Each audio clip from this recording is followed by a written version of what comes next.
ಬಂಧುಗಳೇ, ಈ ದಿನ ನಮ್ಮ ದೇಶ ಸಂವಿಧಾನವನ್ನು ಜಾರಿಯಾದಂಥ ದಿನವನ್ನು ಆಚರಣೆಯನ್ನು ಮಾಡಿಕೊಳ್ತಾರೆ. ಈಗಾಗಲೇ ಚನ್ನಕೃಷ್ಣಪ್ಪನವರು ಹೇಳ್ದಂಗೆ ಸಂವಿಧಾನ ಇದುವರೆಗೂ ಕೂಡ ಜಾರಿ ಆಗಲಿಲ್ಲ. ಒಂದಷ್ಟು ಮೂಗಿಗೆ ತುಪ್ಪವನ್ನು ಒರೆಸ್ತಕ್ಕಂಥ ಕೆಲಸವನ್ನು ನಮ್ಮ ರಾಜಕಾರಣಿಗಳು, ಸರ್ಕಾರಗಳು ಮಾಡಿದ್ದಾರೆ. ಶೋಷಿತ ವರ್ಗಗಳ ಬದುಕು ಇವತ್ತಿಗೂ ಕೂಡ ಅತಂತ್ರ ಸ್ಥಿತಿಯಲ್ಲಿದೆ. ಇವತ್ತು ಈ ದೇಶದಲ್ಲಿ ಹೆಣ್ಣು ಮಕ್ಕಳ ಮೇಲೆ ದೌರ್ಜನ್ಯ ಆಗ್ತಿದೆ. ದಲಿತರನ್ನು ಸಿಕ್ಕ ಕಡೆ ಹತ್ಯೆ ಮಾಡ್ತಿದ್ದಾರೆ. ಒಬ್ಬ ಕುದುರೆ ಮೇಲೆ ಹೋದ ಅಂತೇಳಿ ಹತ್ಯೆ ಮಾಡ್ತಿದ್ದಾರೆ. ಬೈಕ್ ಮೇಲೆ ಅಂಬೇಡ್ಕರ್ ಫೋಟೋ ಹಾಕ್ಕೊಂಡ ಅಂತೇಳಿ ಹತ್ಯೆಯನ್ನು ಮಾಡ್ತಿದ್ದಾರೆ. ಗ್ರಾಮಗಳಲ್ಲಿ ಇದು ಇನ್ನೂ ಅಸ್ಪೃಶ್ಯತೆ ತಾಂಡವಾಡ್ತಾ ಇದೆ. ಹೋಟೆಲ್ಗಳಲ್ಲಿ ಪ್ರವೇಶ ಇಲ್ಲ, ನಮಗೆ ದೇವಸ್ಥಾನಗಳ ಅವಶ್ಯಕತೆ ಇಲ್ಲ. ಆದರೆ ಒಂದು ಸ್ವಾಭಿಮಾನಕ್ಕಾದರೂ ಘನತೆಗಾದರೂ ಎಲ್ಲರೂ ಕೂಡ ಸಮಾನರು ಅಂತ ಹೇಳ್ತಕ್ಕಂಥ ಈ ಸಂವಿಧಾನದ ಅಡಿಯಲ್ಲಿ ಅಲ್ಲೂ ಕೂಡ ನಮಗೆ ಪ್ರವೇಶ ಇಲ್ಲ. ಈ ದೇಶ ಎತ್ತ ಸಾಗ್ತಾ ಇದೆ ಅನ್ನೋದನ್ನು ನಾವು ಅರ್ಥ ಮಾಡ್ಕೋಬೇಕಾಗಿದೆ. ಇವತ್ತು ಜಾತಿ, ಅಂಬೇಡ್ಕರ್ ಅವರು ಹೇಳ್ತಿದ್ರು ಜಾತಿ ವಿನಾಶ ಆಗಬೇಕು ಅಂತೇಳಿ. ಆದರೆ ಇವತ್ತು ಜಾತಿ ಗಟ್ಟಿಗೊಳ್ತಾ ಇದೆ. ಪ್ರಜಾಪ್ರಭುತ್ವ ವ್ಯವಸ್ಥೆಯಲ್ಲಿ, ರಾಜಕಾರಣದಲ್ಲಿ ಜಾತಿ ಗಟ್ಟಿಗೊಳ್ತಾ ಇದೆ. ಇಂಥ ವ್ಯವಸ್ಥೆಯ ವಿರುದ್ಧ ನಾವು ಹೋರಾಟಗಳನ್ನು ಮಾಡ್ತಾ ಬಾಬಾ ಸಾಹೇಬ್ ಅಂಬೇಡ್ಕರ್ ಅವರ ಸಂವಿಧಾನದ ಆಶಯ ಏನಿದೆ ಅದನ್ನು ಈ ದೇಶದಲ್ಲಿ ತರಬೇಕು ಅನ್ನೋ ನಿಟ್ಟಿನಲ್ಲಿ ನಮ್ಮ ಚಳುವಳಿಗಳು ತಮ್ಮ ಬದುಕನ್ನು ತ್ಯಾಗ ಮಾಡಿ ಹೋರಾಟಗಳನ್ನು ಮಾಡ್ತಾ ಇದ್ದಾರೆ. ಆದರೆ ಕೆಲವು ಉದ್ಯಮಿಗಳು ಅಂತ ಹೇಳ್ಕೊಳ್ತಕ್ಕಂಥವ್ರು, ರಾಜಕಾರಣಿಗಳ ಬಕೆಟ್ ಹಿಡಿತಕ್ಕಂಥ ಜನ ಇವತ್ತು ನಾವೇ ಅಂಬೇಡ್ಕರ್ ಅವರ ವಾರಸುದಾರರು ಅಂತೇಳಿ ಮಾತಾಡ್ತಾ ಇದ್ದಾರೆ. ನಾವು ಏನು ಹೋರಾಟಗಾರರು ಏನಿದ್ದೀವಿ, ನಾವೆಲ್ಲರೂ ಕೂಡ ನಮ್ಮ ಜೀವನಗಳನ್ನು, ನಮ್ಮ ಕುಟುಂಬಗಳನ್ನು ತ್ಯಾಗ ಮಾಡಿ ಹೋರಾಟಕ್ಕೆ ಬಂದಿದ್ದೀವಿ. ನಾವು ಯಾವುದೇ ನಯಾ ಪೈಸನ್ನು ಯಾರಿಂದನೂ ಪಡೆಯಲ್ಲ. ಅಂಥವರನ್ನು ಬದಿಗೊತ್ತಿ ನಿನ್ನೆ ಒಂದು ಕಾರ್ಯಕ್ರಮವನ್ನು ಮಾಡಿದ್ದಾರೆ. ಬಾಬಾ ಸಾಹೇಬ್ ಅಂಬೇಡ್ಕರ್ ಅವರ ಪುತ್ಥಳಿ ಅನಾವರಣವನ್ನು ಈ ತಾಲೂಕಿನ ಅಂಬೇಡ್ಕರ್ ಭವನದ ಮುಂದೆ ಮಾಡಿದ್ದಾರೆ. ಸೊ ಈ ತಾಲೂಕಲ್ಲಿ ಅಂಬೇಡ್ಕರ್ ಸ್ಟ್ಯಾಚು ಇಲ್ಲಿ ನಿಂತಿದೆಯಲ್ಲ, ಬಾಬಾ ಸಾಹೇಬ್ರ ಸ್ಟ್ಯಾಚು, ಅದು ಬರಬೇಕಾದ್ರೆ ಕಾರಣ ದಲಿತ ಚಳುವಳಿಗಳ ಹೋರಾಟ. ಯಾರಪ್ಪನ ಮನೆಯಿಂದ ಸುಮ್ಮನೆ ಏನು ಕೊಟ್ಟಿಲ್ಲ. ಅಂಬೇಡ್ಕರ್ ಭವನ ಅದನ್ನು ಈ ತಾಲೂಕಲ್ಲಿ ಸ್ಥಾಪನೆ ಆಗಬೇಕಂದ್ರೆ ಅದು ದಲಿತ ಚಳುವಳಿಗಳ ಹೋರಾಟ. ಅದು ನಮ್ಮದೇ ಟ್ಯಾಕ್ಸು. ಈ ದುಡಿಯುವ ಜನ ಏನಿದೆ ಅವ್ರು ಕೊಟ್ಟಂಥ ಟ್ಯಾಕ್ಸಿಂದ ಆಗಿರ್ತಕ್ಕಂಥದ್ದು. ಅದು ಯಾರ ಸ್ವತ್ತು ಅಲ್ಲ ಅದು.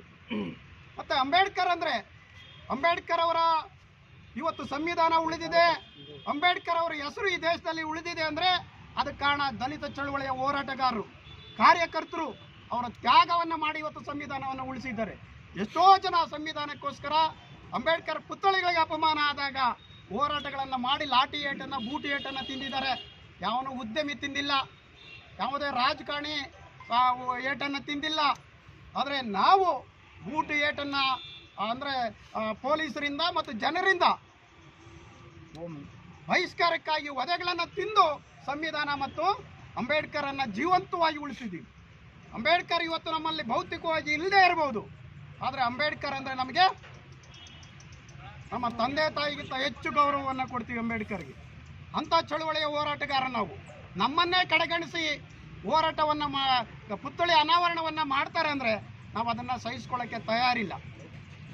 ನಾವು ಏನು ಹೋರಾಟಗಾರರು ಯಾರಿದ್ದೀವಿ ಅವ್ರು ನೆನ್ನೆ ಯಾರೂ ಅಲ್ಲಿ ಭಾಗವಹಿಸಲಿಲ್ಲ. ಅಂಬೇಡ್ಕರ್ ವಿರೋಧಿಗಳೆಲ್ಲ ನಾವು. ಆದರೆ ಇವರ ಏನಿದೆ ಏನು ಉಳಿಗಮಾನ್ಯ ಪದ್ಧತಿ, ಇವರ ಏನೋ ದೌರ್ಜನ್ಯ ನಾವೇ ಅಂತಕ್ಕಂಥ ಮೆರಿತಕ್ಕಂಥದ್ದೇನಿದೆ ಅದರ ವಿರುದ್ಧ ನಾವು ಯಾರೂ ಕೂಡ ನಿನ್ನೆ ಭಾಗವಹಿಸಬಾರ್ದು ಅಂತ ತೀರ್ಮಾನ ಮಾಡಿ ನಮ್ಮ ಚಳುವಳಿಗಳು ಯಾರೂ ಕೂಡ ಭಾಗವಹಿಸಿಲ್ಲ. ಪತ್ರಕರ್ತರು ನೀವು ಕೂಡ ನೋಡಿದ್ದೀರಾ. ನಮ್ಮ ಚಳುವಳಿಯ ಹೋರಾಟಗಾರರು ಯಾರೂ ಭಾಗವಹಿಸಿಲ್ಲ. ಕೆಲವರು ಯಾರೋ ಉದ್ಯಮಿಗಳು ಅಥವಾ ಇನ್ಯಾರೋ ಒಬ್ಬ ಹೇಳ್ತಾನಂತೆ, ನೀವೇನಾದರೂ ಹೋರಾಟ ಮಾಡಿದ್ರೆ ನಿಮ್ಮ ಫ್ಲಾಗ್ಗಳನ್ನು ಸುಟ್ಟಾಕ್ತೀವಿ ಅಂತೇಳಿ. ಅರೆ, ನೀನು ಸುಡ್ತಕ್ಕಂಥದ್ದು ಫ್ಲಾಗ್ನಲ್ಲ, ಅಂಬೇಡ್ಕರ್ ಹೋರಾಟವನ್ನು ನೀನು ಬದುಕಿರ್ತಕ್ಕಂಥದ್ದು ಅದೇ ಸಂವಿಧಾನದಿಂದ. ಅರ್ಥ ಮಾಡ್ಕೋಬೇಕು. ನಿನಗೇನಾದರೂ ನಾಚಿಕೆ ಮಾನ ಮರ್ಯಾದಿದ್ರೆ ಇದನ್ನು ಬಿಡಬೇಕು. ಇವತ್ತೇನೋ 3 ಕಾಸು ಮಾಡ್ಕೊಂಡಿದ್ದೀಯ ಅಂದರೆ ಅದು ಯಾರಪ್ಪನ ಮನೆಯದು ಅಲ್ಲ. ಅಂಬೇಡ್ಕರ್ ಕೊಟ್ಟಂಥ ಏನು ಸಂವಿಧಾನ ಏನಿದೆ ಅದರ ಅಡಿಯಲ್ಲಿ ನೀನು ಯಾರಿಗೋ ಮೋಸ ಮಾಡಿ ಮಾಡ್ಕೊಂಡಿರ್ತಕ್ಕಂಥದ್ದು ಬಿಟ್ಟರೆ ನೀನು ಯಾವುದೋ ಎಲ್ಲಿಂದನೂ ನೀನು ದುಡ್ಡು ಮಾಡ್ಕೊಂಡಿಲ್ಲ. ಈ ಅಹಂಕಾರ ತುಂಬ ದಿನ ಉಳಿಯಲ್ಲ.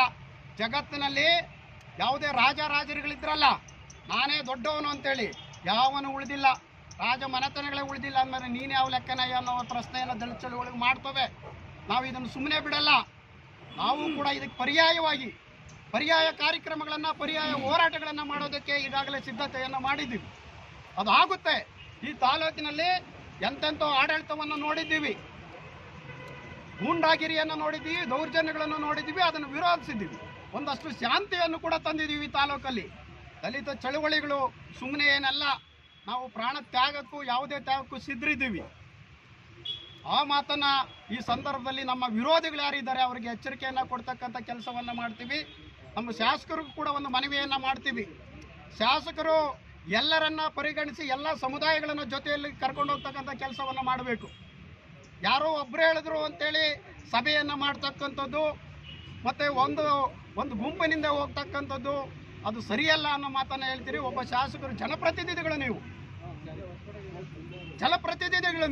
ನೀವೆಲ್ಲರನ್ನು ಒಗ್ಗೂಡಿಸಿ ಮಾಡ್ತಕ್ಕಂಥದ್ದು. ನಿಮ್ಗೆ ಹೇಳಿದ್ರೆ ನೀವು ಯಾರನ್ನೋ ಒಬ್ಬರನ್ನ ಕೇಳಿ ಅಂತಕ್ಕಂಥ ಸಬೂಬನ್ನು ಹೇಳೋದು ನಾವು ಸರಿಯಲ್ಲ ಅನ್ನೋ ಮಾತನ್ನು ಈ ಸಂದರ್ಭದಲ್ಲಿ ಹೇಳಕ್ಕೆ ಇಷ್ಟಪಡ್ತೇನೆ. ನೀವು ಹೇಳಿ ತೀರ್ಮಾನವನ್ನು ಮಾಡಬೇಕೇ ಹೊರತು ಇನ್ಯಾರೋ ಥರ್ಡ್ ಪರ್ಸನ್ ಅಲ್ಲ. ನಾಯಿ ಏನು ಕೇಳಿದ್ರೆ ನಾಯಿ ಬಾಲ ಅಲ್ಲ ಅಳ್ಳಾಡಿಸೋದು, ನಾಯಿನೇ ಮಾತಾಡಬೇಕಾಗುತ್ತೆ. ಆ ನಿಟ್ಟಿನಲ್ಲಿ ನಾಯಿ ಬಾಲ ಯಾವತ್ತೂ ಡೊಂಕಾಗಿರುತ್ತೆ. ನಾವು ಅರ್ಥ ಮಾಡ್ಕೋಬೇಕು. ಈ ಚಳುವಳಿಯನ್ನು ದಲಿತರನ್ನ ಎದುರಾಕೊಂಡು ಯಾರೂ ಕೂಡ ಸರಿಯಾದ ಆಡಳಿತವನ್ನು ಮಾಡಕ್ಕೆ ಬಿಟ್ಟಿಲ್ಲ. ನಾವು ಕೂಡ ಅದನ್ನು ಸಹಿಸ್ಕೊಳ್ಳಲ್ಲ. ದಲಿತರನ್ನು ಕಡೆಗಣಿಸಿದ್ರೆ ಬಾಬಾ ಸಾಹೇಬ್ರು ಒಂದು ಮಾತನ್ನು ಹೇಳ್ತಾರೆ, ನಿಮ್ಗೆ ಎಲ್ಲಿ ಸ್ವಾಭಿಮಾನ ಇಲ್ವೋ, ಎಲ್ಲಿ ಗೌರವ ಇಲ್ವೋ ಅಲ್ಲಿ ನೀವು ಚಪ್ಪಲಿಯನ್ನು ಕೂಡ ಬಿಡಬೇಡಿ ಅಂತೇಳಿ. ನಾವು ಅಂಥ ಸ್ವಾಭಿಮಾನ ಉಳಿಸ್ಕೊಂಡಿರ್ತಕ್ಕಂಥ ಚಳುವಳಿಯ ಹೋರಾಟಗಾರರು.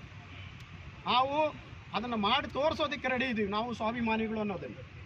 ಆ ನಿಟ್ಟಿನಲ್ಲಿ ಈ ಸಂದರ್ಭದಲ್ಲಿ ಬಾಬಾ ಸಾಹೇಬ್ ಅಂಬೇಡ್ಕರ್ ಅವರ ಒಂದು ಪ್ರಜಾಪ್ರಭುತ್ವ ಜಾರಿಯಾದಂಥ ದಿನ ಏನಿದೆ, ಈ ಪ್ರಜಾಪ್ರಭುತ್ವ ಏನು ಅನ್ನೋದನ್ನು ನಮ್ಮ ಜನಕ್ಕೆ ತಿಳಿಸಬೇಕಾಗಿದೆ.